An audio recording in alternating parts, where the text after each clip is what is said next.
Bradley Hallman and Paul Kimball. I see Bradley right behind the 920 wrap rig to your left. And final boat in flight 11, 110 Ryan Roman.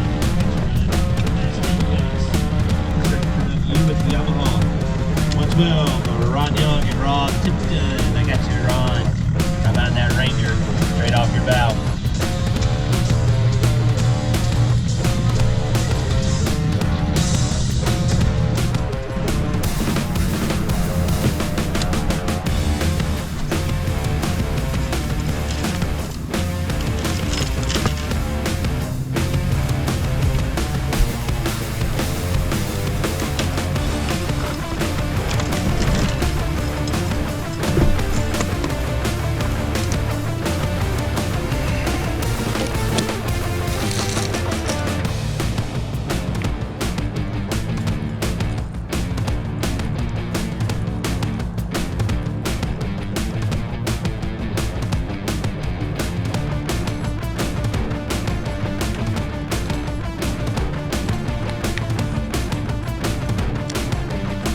Me and Miller got them surrounded.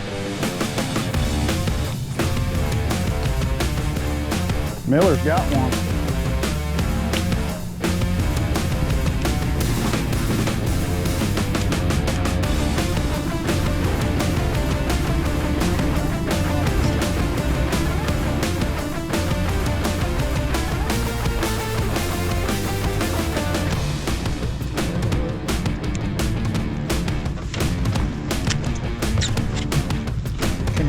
Do this to me.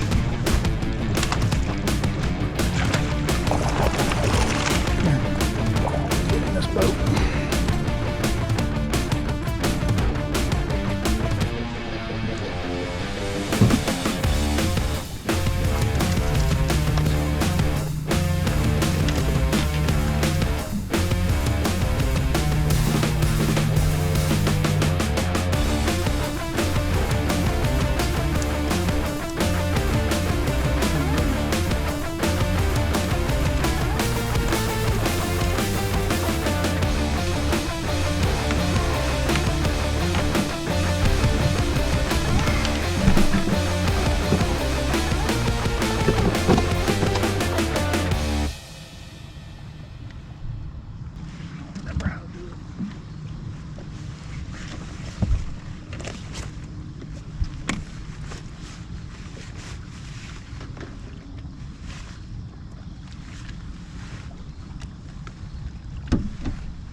Make a move.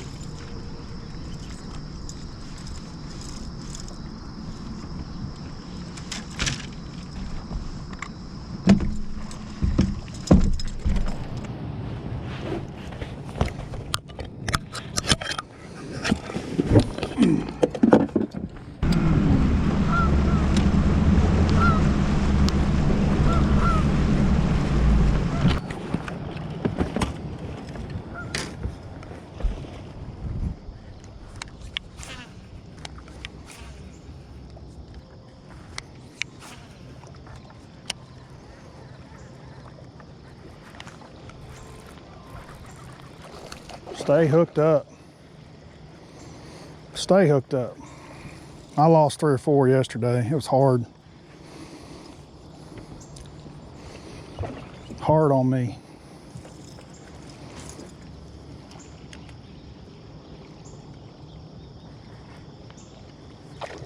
Barely hooked again.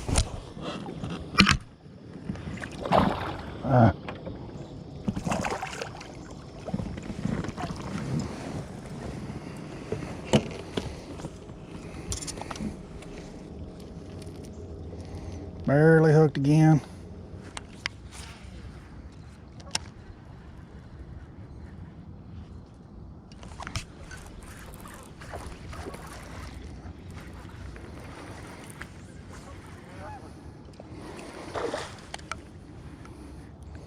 Come here, big girl.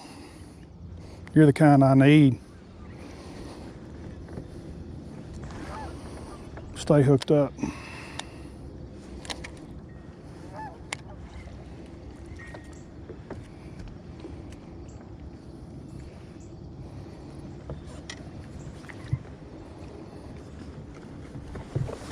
Come here. Oh my God. Oh, big one. Jeez, that sucked, dude. That's close to a 4-pounder. That sucks. Man, I had her too. I mean, had her.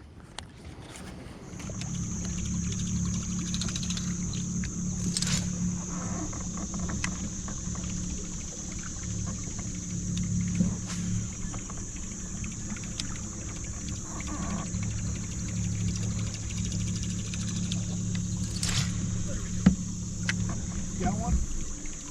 That is a giant fish. Is that a bass? There's no way. If that's a bass, it's a monster.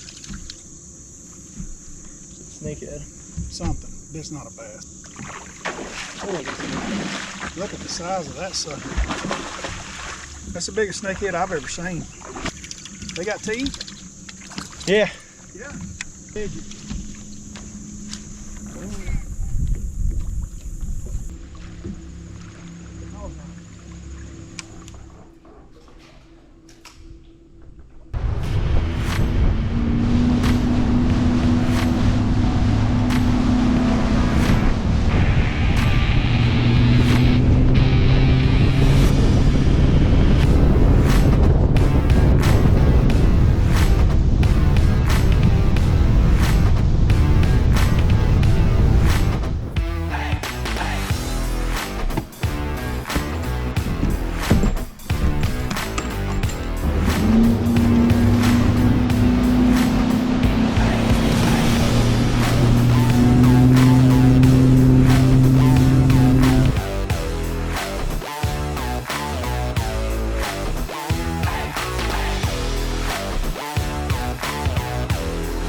I don't know, bub. Been fishing a long time. It's a good one if it's a bass. It's a bass.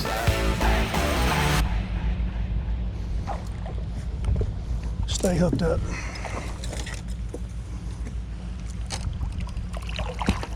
Yeah. That helps.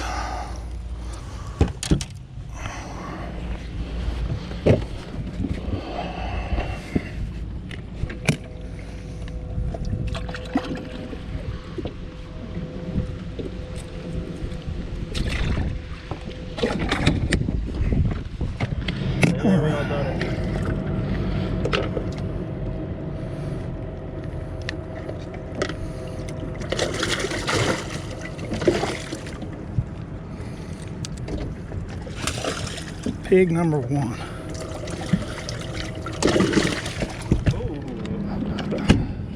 I've seen them go all the way in. Yeah.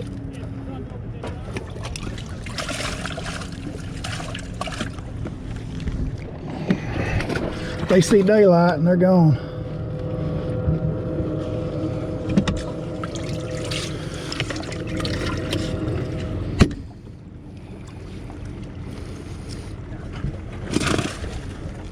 That's all of them, unfortunately.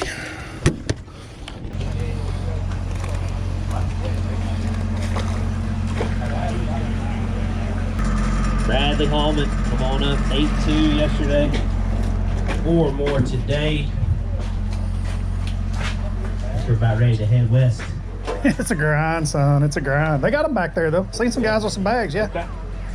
We'll get you checked in here. 8-2 yesterday, 4 more. 6-11 today. Gonna be 14-13, 2-day total. Thank you, Bradley. Thank you, Bob. Got you in 47th right now. Douglas. All right, day 2.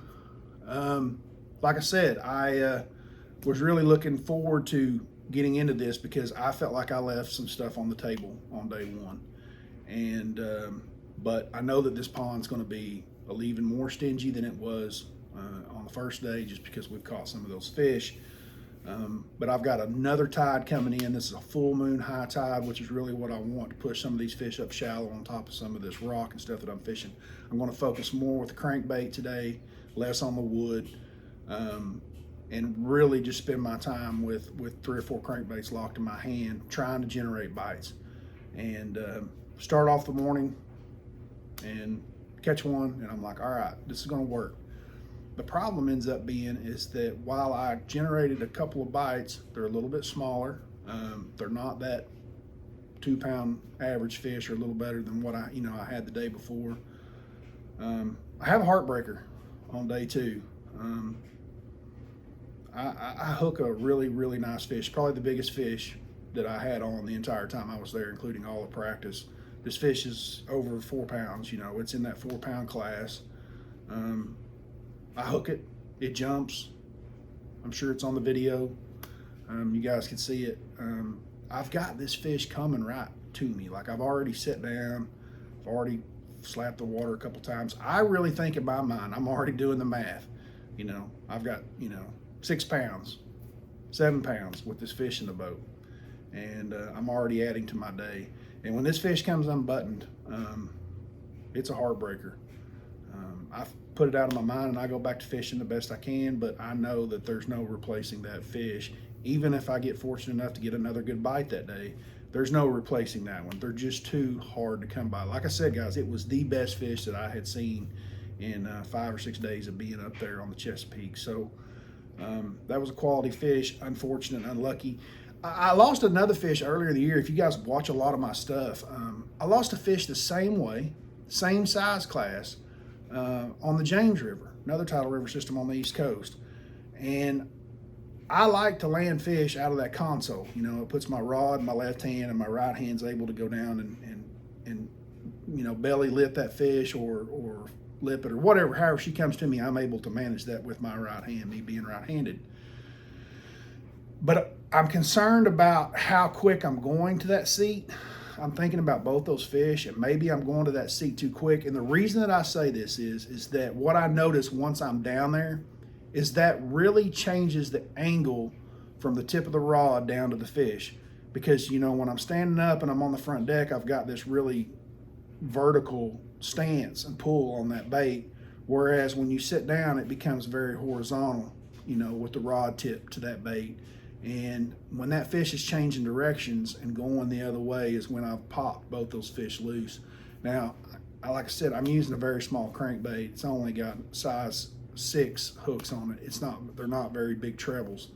I'm trying to think of the bait the bait that I lost them on James River was a little bit bigger crankbait. It was a Spro square bill, so it was a bigger hook for sure. May have even been number 2s. But point being, what's really changing is that you've got it hooked and you've got leverage this way. And then as I sit down, I've got leverage this way. We're not allowed to use nets in bass. And, I fished 6 years on the Elite Series, and I never felt like not being able to have nets was a deterrent. I honestly have lost fish with nets that I feel like I would have landed without them, just from hooks getting in the net or whatever. But it's something that think about. You guys tell me, leave comments below. What do y'all think about the changing, your rod tips up here and you change the elevation of that line? Man, I think that's what's making a difference. Now, at some point you've got to get down to land the fish, so the rod has to come down some. Maybe you still try to hold with your left hand the rod up real high. I don't know. You guys tell me what you think about that. But I really would have liked to have had that fish. If I land that fish right there, you'll see as this video goes on in the afternoon, it would have made a huge difference in the outcome of my event. It would have put me somewhere in the 20s or 30s in check range and a little better points than what I end up with. Day two, I do decide to go down to the grass. I go down there. I spend very little time down there. A lot of the people that were there the day before are not there now. The tide is extremely high on day two. It's like I said, it's a full moon. I thought day one was a really high tide. Day two was a flood tide. And I can see it in that grass. It's not how I was catching them down there. I wanted it with the lower as the water was coming out. I didn't spend a lot of time. I probably didn't spend more than an hour and a half down on the flat, and I decided to bail, go back to the hard cover, which ends up being the right decision. I found an offshore place at the north end, which is how the tournament ends up being won. That group of anglers that win the event, that if any of you guys watch live, they're just 150, 200 yards out from where I had been primarily kind of doing a circle around them up close to the bank. I had found an offshore place on day one just by idling out. I had noticed it on my side image that it was a hard spot, and I actually dropped a waypoint on it, and then I forgot about it. And day two, I'm idling out again, and same hard spot, and I'm like, ooh, that's a good looking hard spot. And then I'm like, dummy, that's the one you saw yesterday. So I turn around and I'm gonna fish it. First cast on this thing, I throw a drop shot because I know that that's what some of the guys are getting bit on offshore on some of these hard spots. And so I've got one rigged up, I fire it out there, and my first or second cast, my line gets tight and my drag zips for just a little bit, and it's a heavy fish. I mean, no doubt about it, it's a heavy fish. And then it just quits pulling. And I go to pull on my drag, and like we've all been through 100,000 times, and I have too, I didn't check my drag when I picked up that reel, and it is completely backed off on that spinning reel, completely.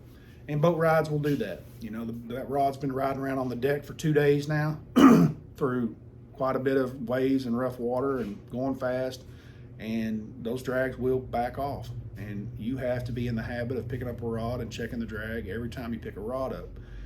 And for the most part, a lot of times I am, but this was one that I was not. And it cost me. So I set that rod down, I reach down, I grab a crankbait, and 2 casts later, without checking a drag, hook up with another fish, a big fish. And my drag's too tight. And I've got 10-pound test line on this reel so that I can get this crankbait down. And it is headed out. It's heavy, it's got a big head shake to it, it's slow wobble. This fish literally straight lines me and breaks me off. Now, I'm very upset when it happens. I have to leave the spot actually. I leave because I've made 3 or 4 casts and just lost 2 fish, and I have to cool off. I come back about 10 minutes later and start firing with the crankbait, and I hook one of them again. And kind of what my suspicion was, because I was looking at some of those fish on live scope, I could see them down right off of the drop. The current's coming by there. They looked awfully big to me. They were big. And this one, as I get it to the boat, it's a catfish. And I really feel like, looking back, I don't know about the drop shot fish. It could have been a catfish.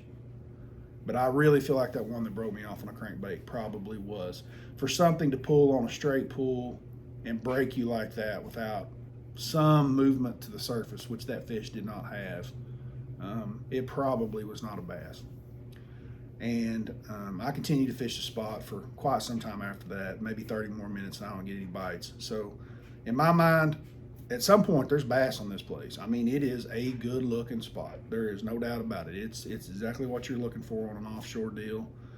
It felt right. It had a shell bed on it. It's got current and a ditch and a drop next to it. You know, it was worth the shot. I go back to the bank, and miraculously, and behold, God's in my corner. I catch a couple. And I thought maybe I had a chance catching 5, but I finished the day with 4 fish. And you guys see the weigh in here. I think I end up finishing in the 50s, which once again this year, you know, these 225 boat fields, it's not the end of the world points wise. It's kind of what I've done all year. I kind of stay in that 40 to 70 range, and then here I am in the points. So I fell a couple places in the points in this tournament. I was 8th coming in. I fell to 10th. But the good news is 2 of the guys in front of me are both already qualified for the Elite Series. It's a done deal, so technically I'm still in 8th. And we've got 3 events left. I'm still less than 100 points out of the top 3, but we cannot finish 59th, 54th. We need to be in the 30s, the 20s, or preferably in the top 10 in the next 3. So you guys stay tuned. That was day 2, and until next time, I am out of here.